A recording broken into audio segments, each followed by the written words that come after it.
Chapter 15. The Sheriff's Office. The sheriff leaned back in his swivel chair and laughed. "He told you what?"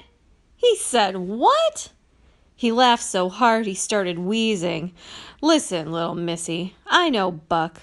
We went to high school together. We go elk hunting in Montana together every year." He nodded with his head to the big rack of antlers mounted on the wall over his desk. "Buck ain't no murderer."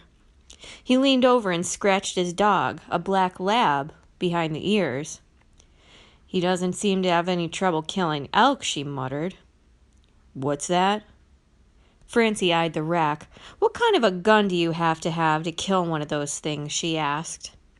"Well, me personally, I use a 30-06. Some others use a..." "Now wait a minute. I know what you're thinking, but you're off the track. Warren shot himself with his own 20-gauge shotgun, same gun he uses for grouse." "What makes you so sure it was a suicide?" Francie asked. "'Cause he shot himself?" the sheriff said, with not a little sarcasm. "What makes you so sure about that?" "He left a note." He shoved a scrap of paper at her. "I'm sorry, but I have to," it said. "That's a suicide note?" "It was found right by the body." "I have to? That could mean anything," Francie said. "It could," the sheriff said, "but in this case, it was found right next to his body. I have to, followed by a period.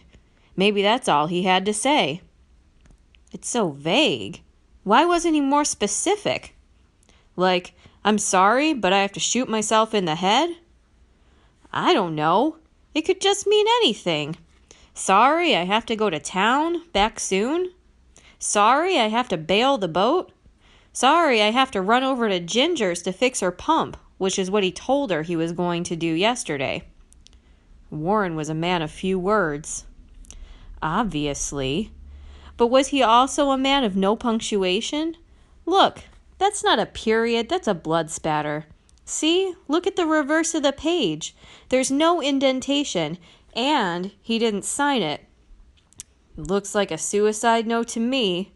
The sheriff leaned back in his chair and crossed his arms across his belly. "Do you have a superior?" "I don't know how it works out there in the Big Apple, but in this here Little Apple, I am the superior." "I suppose you think all those deaths that have happened in the last year out on Enchantment have been accidental." "This is the wild North Woods, miss. Things happen." "Do things like that happen on other lakes around here?" "Sure. Some." "Numbers? Numbers of suspicious deaths in numbers of years?" "I don't have time to keep count. Right now there's a lot of stuff happening in town. There's a fishing contest, a historical society conference." "Historical society? That means a lot of drunken late-night knife fights," Francie said. "Anyway, who says the deaths are suspicious?" the sheriff went on, ignoring Francie's sarcasm. He stood up and poured himself a cup of sour-smelling coffee. "I thought you were supposed to be on vacation from your detective job."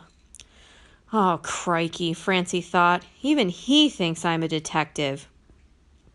"Listen," Francie said, ignoring that. "I'm just concerned for the people of Enchantment. It seems really creepy how many weird deaths there are, and last night Buck all but confessed to arranging accidents for people. He said he never meant to kill anyone. They were just accidents that went awry, according to him. So your theory about him not being a cold-blooded killer is perhaps correct, until now, until Warren." The sheriff sighed and rubbed his head. "I think Buck drank too much and was yanking your chain." Francie gave him the look. Okay, tell you what," the sheriff said. "I'll have a little chat with him." "No," Francie cried. "You have to bring him in and hold him. If you won't investigate, then I will. I'll bring you enough proof. I'll find it and bring it in. Just keep him here before he can kill anyone else." For a moment, she felt like she was back in her show.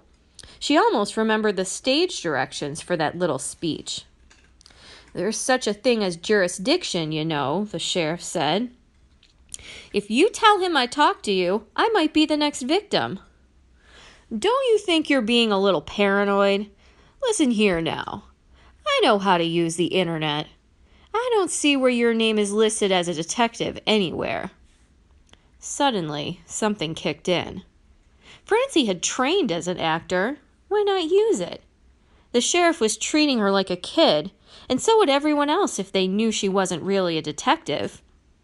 If everybody thought she was a detective, and being a detective could get her somewhere, why not use it? She put her hands on his desk and leaned toward him. Do you really think the NYPD would put my name and picture up on their website if I'm going to be an effective undercover cop?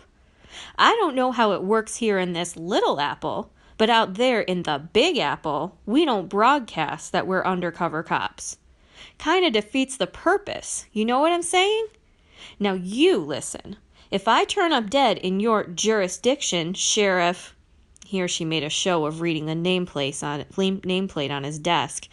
Rydell Johnson, you'll have the whole NYPD to answer to. That would give him something to chew on. Now excuse me. Since you don't seem inclined to take care of your own criminals, I got a lot of work to do. It was a bit over the top, like something on a TV cop show. Perfect.